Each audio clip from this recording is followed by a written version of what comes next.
Let's get into it.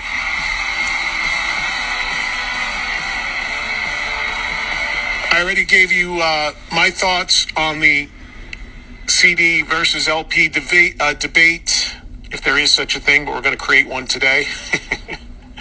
Again, anybody that listens to me knows where I stand for a lot of reasons that I think are pretty valid, but I welcome the discussion. So let's see what you guys have to say.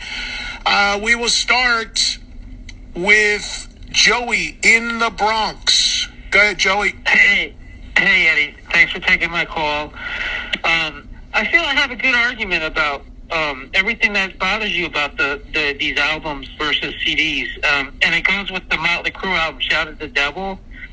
My argument is you get that album and you see the cover's black. Of course, it has this glossy pentagram that you kind of got to, move it around just that you notice it. And then you open up this giant, very scary gatefold.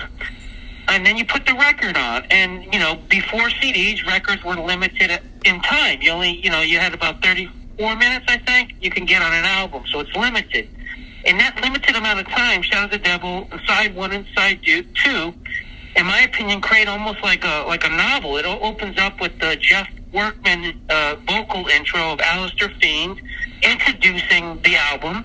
You go into this variety of music, ending side 1 with Helter Skelter, Beatles, right?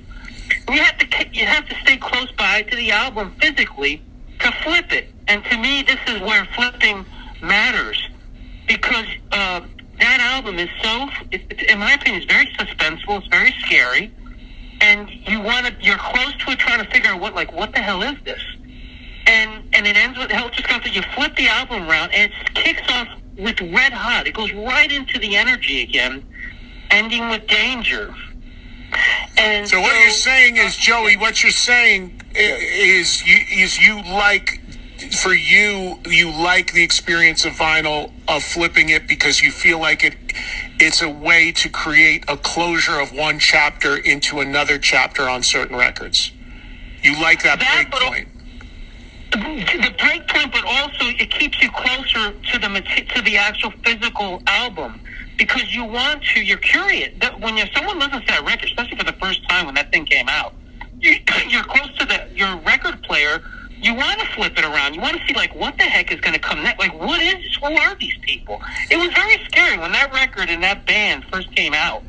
That was a very scary. In a way, they were almost like black metal. What black metal is now. Motley Crue, when Shout at the Devil came out, it was kind of like what black metal is now. It was very intense, and the best decision Ozzy made with Bark at the Moon was taking them as an opening act, because it was a perfect complement to Ozzy. So I think Shout at the Devil is an incredible album, and you want to read the inner line, what the text says inside. But I feel my argument mostly is you want to be physically close to it, because you're dying to flip it to see what's next. And then it came at a time with the backward masking where you don't have that with CDs. So you're wondering, could there be backward satanic messages in this? Because it came right at that time, just like that documentary, like Deceivers with Judas Priest, the whole case where these kids committed suicide. And so, anyway, that's my argument. I get your point, Joey. We'll put you down. We'll put you down for vinyl. Thank you. I just got a ton of calls, so I got to go. Joey, out of the gate, a really interesting argument, and a good one. And I understand what he's saying, and that's something that I never considered. Now, it doesn't change my opinion at all. But when CDs came out, it did away with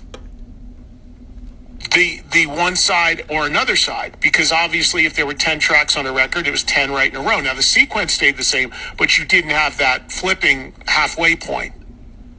And sometimes two sides of a record can be very different in that experience of being near the turntable and doing that. So I do understand that argument, and it's a really interesting one that I never thought of. Again, it did not bother me. When CDs initially came out, I loved the fact that I didn't have to flip the record to hear the whole thing. But I do remember thinking, this is where I would flip it.